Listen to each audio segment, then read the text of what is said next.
Então, não, mas você começa a ver já a problemática que é. Um dia eu fui numa outra casa, e o rapaz falou assim, você que vai fazer a praça? Sou eu. Então precisa tomar o passe. Eu falei, não sei, mas eu estou bem. Não é bom tomar o passe. Não, mas eu estou bem. Regra da casa. Então dá. Se é a regra da casa, então dá. Eu estava bem. Fui num quartinho com o rapaz, só eu e ele. Um homem grande. Duplex.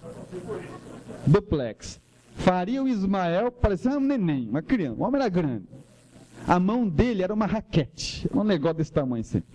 Aí eu estava bem. Aí eu sentei na cadeira e ele começou a me dar o passe. Eu uso óculos ainda, que defeito eu tenho quase todos. Ele começou a me dar o passe, ele fazia assim, ó. Vi um vento na minha cara. Você fala, se esse cara me acertar, não tem palestra. E quando eu senti aquele vento, o que eu comecei a fazer? Sabiamente, comecei a entortar para trás, devagarzinho. Que medo que ele me acertasse a cara. E ele vinha para frente com a mão. E eu estava bem até então. Quando ele acabou, eu estava precisando de um passe. Aí eu sentei lá na frente, acabou, fiquei esperando começar a palestra para me recompor.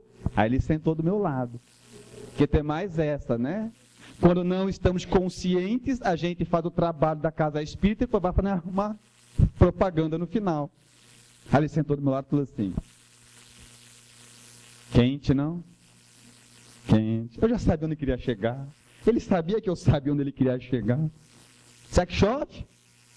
Chove. Gostou do passe? Eu sabia. Eu estou na casa dos outros de visitante. Até se ele pisasse no pé, eu ia falar, gostei, muito bom. E você é aquele tipo de pessoa que é bom de dar o passe. Aí fiquei curioso. Falei, Por quê? Porque quando eu mandava o fluido para você, você recebia tanto fluido que você até entortava. Aí eu mandava mais. Falei, cara, você é dos fortes.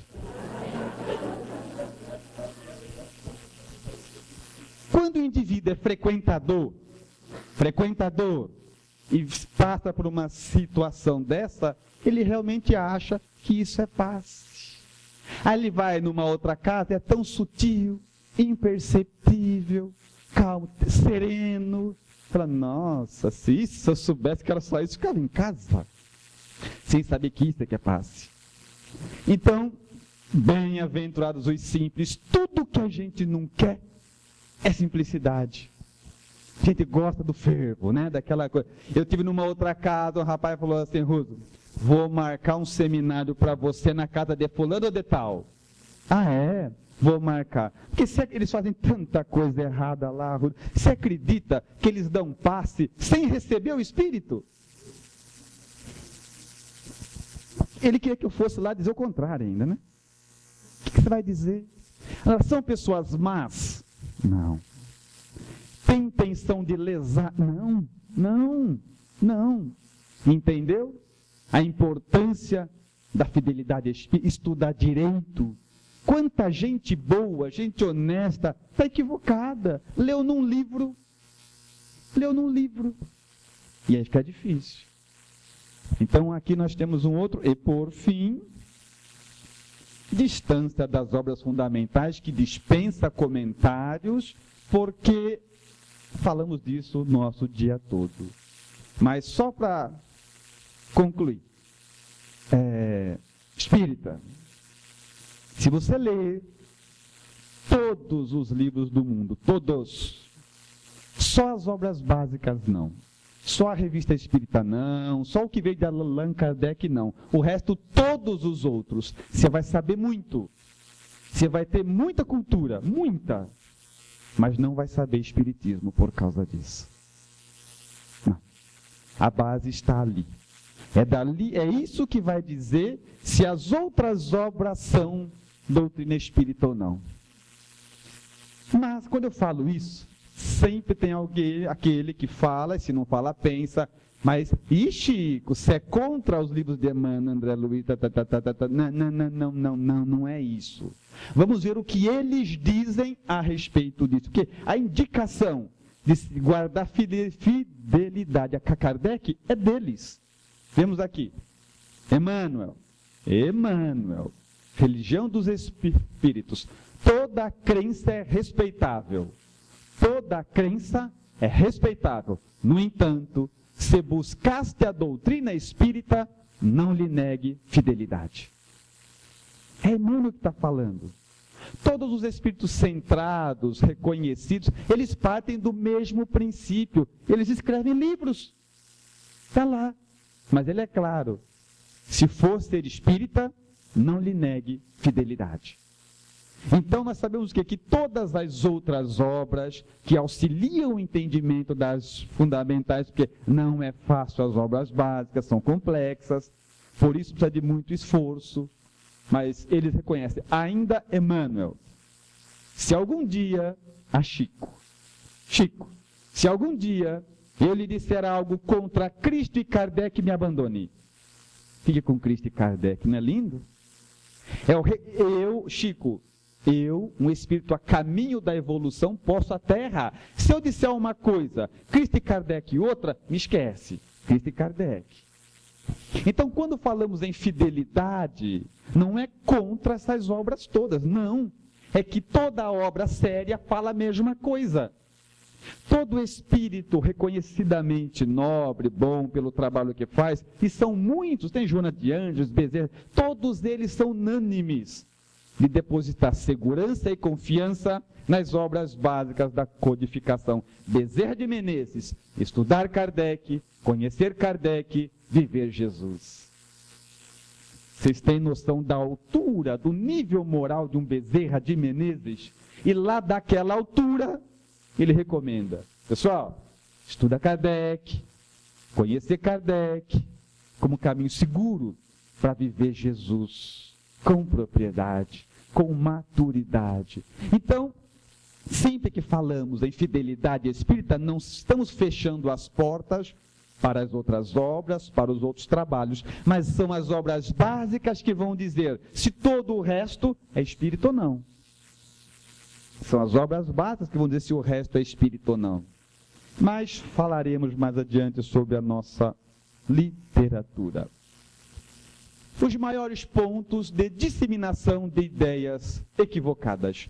Qual é o ponto prioritário onde essas ideias permeiam o nosso meio? 2 pontos básicos. Primeiro, ou prioritariamente palestras e estudos, ou pela nossa literatura. Como é que esses equívocos são plantados no movimento espírita? Como é que eles ficam disseminados? Ou através de algumas palestras onde o orador equivoca-se, ou através dos estudos. A gente lê e aplica. E esses são 2 pilares de todo o nosso estudo, de toda a nossa obra. É assim que a mensagem boa ou má chega e populariza-se. Estudando cada uma delas, encontramos aqui, com relação a palestrantes, estudos. Eu, particularmente, respeitando sempre quem faz contrário de mim,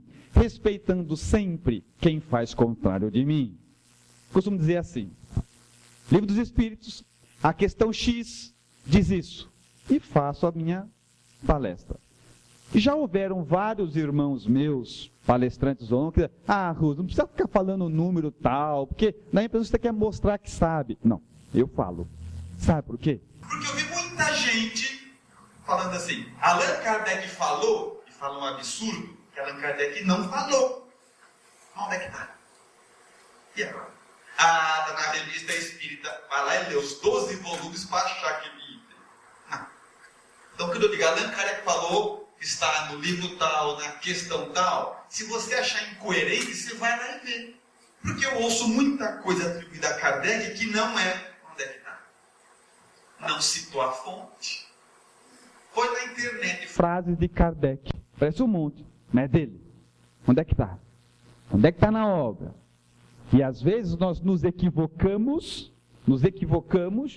Porque começamos a divulgar coisa que não é de Kardec. Kardec é exemplo, mas de outros. Leon Denis, Gabriel Delane, Camille Flammarion, e vai embora. Que não são deles, mas você não cita o livro. Fala só que ele falou, complicado. Aí nós temos um comentário na parábola da figueira que secou, Evangelho segundo o Espiritismo, olhem o que encontramos lá.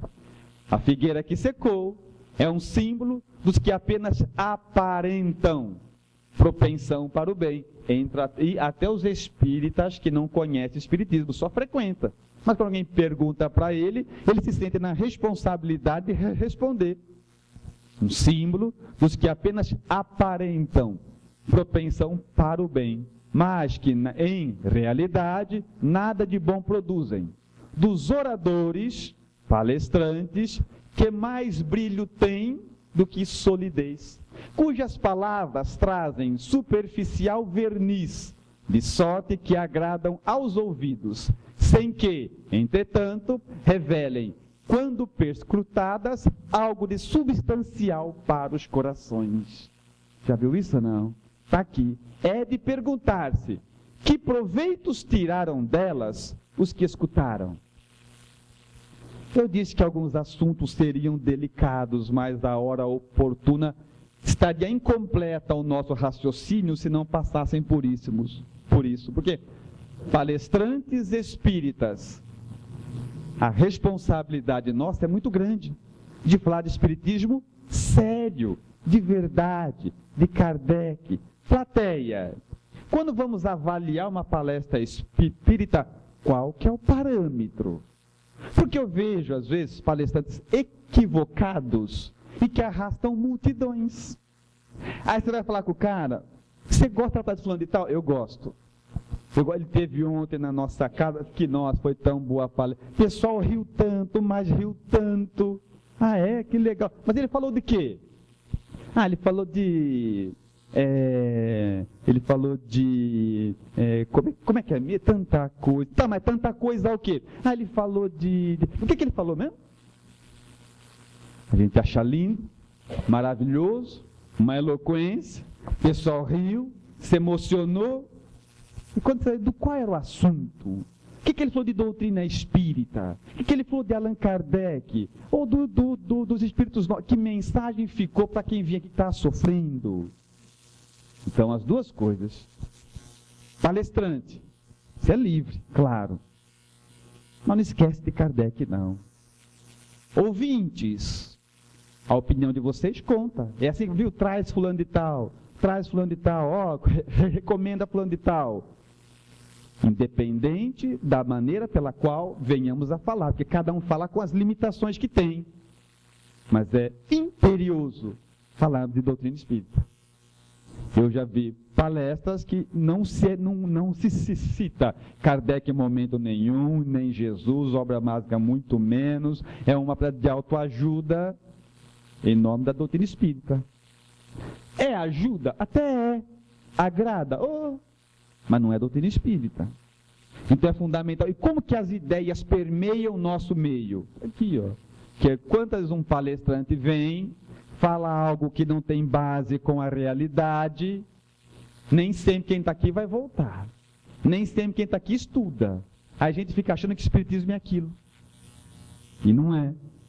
Então é delicado indicar, recomendar, fazer a palestra, indicar para dizer que gostou ou não, tem que ter base. O cara fala muito bem, mas não de doutrina espírita. Pode acontecer. Só que nós temos um mundo a reformar, nós temos a nós próprios para edificar. Estamos aqui a serviço da doutrina espírita. Teve gente que morreu, deu a vida para que a mensagem chegasse até hoje, desde a origem do cristianismo até muitos médiuns queimados vivos. A nossa parte é mais fácil, convenhamos. A nossa parte é mais fácil. Guardemos fidelidade. Falar de tudo. Revistas, jornais, assuntos atuais. Só não esquece de Kardec. Porque é isso que vai dar valor e fazer com que a sua, a minha, a nossa explanação seja verdadeiramente espírita. Ou ficamos equivocados. E a nossa literatura, claro, que mais atenção pede, porque nós temos que chegar a alguns pontos. Por exemplo, o que nós temos dificuldade de entender? Dificuldade de entender que mediunidade não pertence à doutrina espírita. Então é natural que nas nossas bibliotecas nós venhamos a ter obras mediúnicas que não são espíritas. Tudo bem ou não? Obras mediúnicas e que não são espíritas. O que é espírito? O homem que morreu. Todo mundo que morre vira espírita? Não, espírito. Espírita não. Evangélico que morre é um espírito evangélico. E como mediunidade não é nossa, se ele achar um médium disponível e estabelecer com ele uma sintonia, ele vai ditar suas ideias. Então, mediunidade nas obras, tudo bem. Várias obras são mediúnicas sem necessariamente serem espíritas. Isso é comum. Mas como é que nós vamos saber quando é uma e quando é outra? Estudando Allan Kardec. Abraçando, é isso que vai te fazer entender e diferenciar. Porque nós escolhemos aberrações drásticas. Mas para minha conta e risco, alguns companheiros meus, irmãos que pensam diferente de mim, que talvez eu esteja enganado, quem sabe, vamos seguir. Mas eu vi algumas obras que falam assim, e eu escolhi porque são alguns pontos determinantes, né? De que agora os obsessores estão instalando um chip aqui em você, ó, na nuca, e eles controlam você lá de cima. Calma. Respeitando a ideia deles, nós vemos desde Jesus, que ensinava a não pecar pelo pensamento, achamos até em A Gênese, capítulos fluidos, que Allan Kardec diz, ligação é mente a mente. Quando se odeia alguém, está ligado. Está ligado. É igual obsessor. Sabe que qualquer um de nós pode se tornar um obsessor após o desencarne? Sim. Porque o indivíduo não faz assim, bom, morri, me desculpo lá no plano espiritual, no mundo dos espíritos, e fala assim, não sei se eu vou para a luz, se eu tormento alguém, que não sei. Não é essa reflexão. Eu odeio ela. Morri, sou atraído a ela. Mental. Isso é básico. Agora, se já existe uma maneira simples, o pensamento, pegamos a Allan Kardec, obsessão simples. Nenhuma obsessão é simples, mas ela chama obsessão simples porque vai nos permeando por simples pensamentos, pequenas sugestões, pequenas ideias. A gente vai cedendo, pensamento. Se já existe a maneira pronta, para que vai inventar um equipamento para fazer aquilo que é só pensar e já está fazendo? No Evangelho de João está escrito assim, que no período agora nosso, da transição, da mudança, as pessoas serão marcadas nas mãos e na nuca. Mas não é com código de barra e chip. Marcados nas mãos pelo mal agir, na nuca pelo mal pensar. Bem-aventurados simples. O indivíduo manipula um outro pelo pensamento. Não, estão dando aos espíritos inferiores uma importância, uma inteligência, uma tecnologia que supera os bons. Desperta, espírita. Desperta. Desperta, tu que dormes. Não é assim. Nós encontramos no livro dos médiuns, vamos ver lá, espíritos protetores, espíritos guardiões. Está lá. A obra diz assim, fala acerca da impressão que temos que os maus são mais fortes do que os bons. A resposta que está lá é o seguinte, a simples presença dos bons espíritos, a simples presença dos bons seria suficiente para vencer os maus. Mas eles aguardam para ver a nossa escolha e a nossa disposição. Não é lindo isso? A simples presença dos espíritos bons já superam os maus equivocados. Não precisa fazer nada. A simples autoridade moral. Jesus chegava e falava assim, sai dele. Sai dele. Só. Bem-aventurados os simples. A simples presença dos espíritos bons já é suficiente para espantar e vencer os maus, mas eles preferem assistir às nossas disposições. Porque no fundo a gente vai querer buscar os bons ou ceder aos impulsos menores. Mas não é lindo? Aí encontramos aqui, literatura espírita. O Espírito Erasto, na Revista Espírita de 1863. É urgente que vos ponhais em guarda contra todas as publicações de origem suspeita, que parecem ou vão parecer contrárias a todas as que não tiverem uma atitude franca e clara. Doutrina espírita é razão, bom senso, é claro, todo mundo pode entender. E tende como certo que muitas das obras são elaboradas nos campos inimigos do mundo visível e invisível, visando lançar entre vós os fachos da discórdia. Cabe-vos não vos deixar apanhar. Tendes todos os elementos necessários para as apreciar, que são as obras básicas. Doutrina espírita séria. Analisando. É urgente que vos ponhais em guarda contra as publicações. Espírito é gente que morreu. Morre gente de todo nível. É igual quando alguém chega lá na nossa casa e fala assim: Roosevelt, meu pai morreu. Ah, teu pai morreu? Pois não. Já faz, sei lá, 1 ano, 6 meses. Queria saber como é que ele está. Ah, eu falei, isso é fácil. Ah, é fácil? Fácil. Ai, que bom. Como é que seu pai era? Meu pai era agressivo, sabe, batia na minha mãe, bebia muito, não conversava muito com a gente, ficava fora de casa, não ligava para os netos, vivia emburrado, de cara feia. Como é que ele está? Igual. Está igual. Está igual. Então a gente cria a ideia, né? Não, veio dos espíritos, não quer dizer nada. Não quer dizer nada.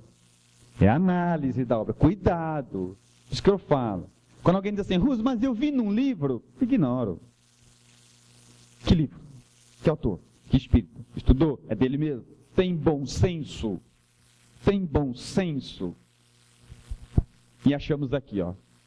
Muitas dessas obras são elaboradas nos campos inimigos do mundo visível e invisível, a fim de plantar entre nós discórdias. Tem isso no movimento espírita ou não? Discórdia. Já viu isso? Como está só nós e é uma reunião caseira, nós podemos falar aberto. Você viu que às vezes tem casa espírita que não pega palestrante, que vai na outra casa espírita. Sabia disso ou não? Plantando entre vós os fachos da discórdia. Interessante isso, né?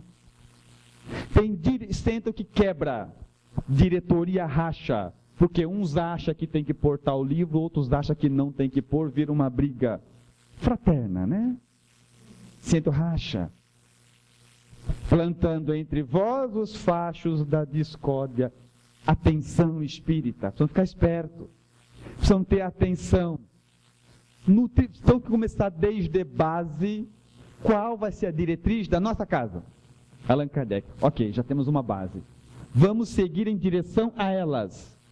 O que eu não estou querendo dizer também, o que eu também acho que não está adequado, dizer, tal livro é bom, não ler, hein? Que é isso que vem de livro, né?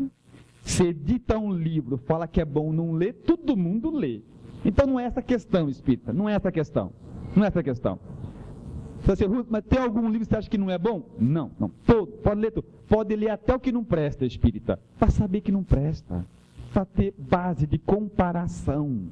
Ou a gente vai estar sempre comprando a ideia dos outros. É igual quando a gente fala assim, nossa, lá naquele centro, ou naquela igreja, acontece cada coisa assim, assim, assim. Aí passa um tempo, a gente está contando para os outros, naquela igreja, ou naquele centro, acontece assim, assim. Mas você foi? Não, mas vi dizer. Cuidado, espírita, cuidado. Aí que está o problema. Então temos que manter as nossas diretrizes, que muitas obras vêm plantar entre nós fachos de discórdia. O que é pior? Não muda nada. Eu tenho um amigo, e amigo de verdade. Eu gosto dele, um cara bom. Ele falou assim para mim outro dia. Discuti feio com fulano de tal. Ah, é? Pena. quê? Acabou o centro, estão conversando lá na calçada do centro, e os espíritos sabem muito bem o que é isso, né? Quando acaba a reunião, os últimos quase uma sessão na calçada, né? Que os heróis da resistência, os últimos que vão embora. Discutimos, briguei com ele, não quero nem ver mais ele. Por quê? Ficamos discutindo se Chico era Kardec. Meu amigo, faça isso. Faça isso. Porque eu já fiz muito isso. Mas faz tempo, fique tranquilo. Jovem, encontrei doutrina espírita, você fala, nossa, que eu achei. Encontrava todo mundo que pensava diferente, eu falava, não, você está errado. E ficava até mostrar que ele estava errado. Aí eu cresci um pouquinho, não muito, um pouquinho. Aí eu vi que besteira que eu fazia. Que besteira. Que entendimento da doutrina espírita é amadurecimento moral. Você pega um que está 50 anos, não conseguiu entender, o outro está 6 meses e entendeu. É uma predisposição, é resultado de vidas e vidas. Que quando você acha isso, você fala, nossa, isso que eu procurava. Quantas vezes você fez uma força para trazer um amigo, um vizinho que não queria vir no centro? Fala, não, até que um dia viu o palestrante X. Fala, nossa, o palestrante X é ótimo. Aí você vai no seu vizinho, no seu amigo, não, hoje você vai. Não, você tem que ir hoje, o cara é bom, você vai gostar. E faz aquela força, não, mas meu filho, não, você tem que ir. E arrasta o cara. Ali vem para o centro. Aí o palestrante faz a palestra, você acha lindo, maravilhoso, chora, se emociona e tá vendo agora, ele vai vir para sempre no centro. Aí vocês vão embora, no carro você pergunta para ele, e aí, gostou? É legalzinho, mais ou menos. Você fala, pô, cara, me esforcei tanto, escolhi um dia do palestrante. Está pronto, espírito. Está pronto. Não faça isso. A nossa finalidade não é convencer as pessoas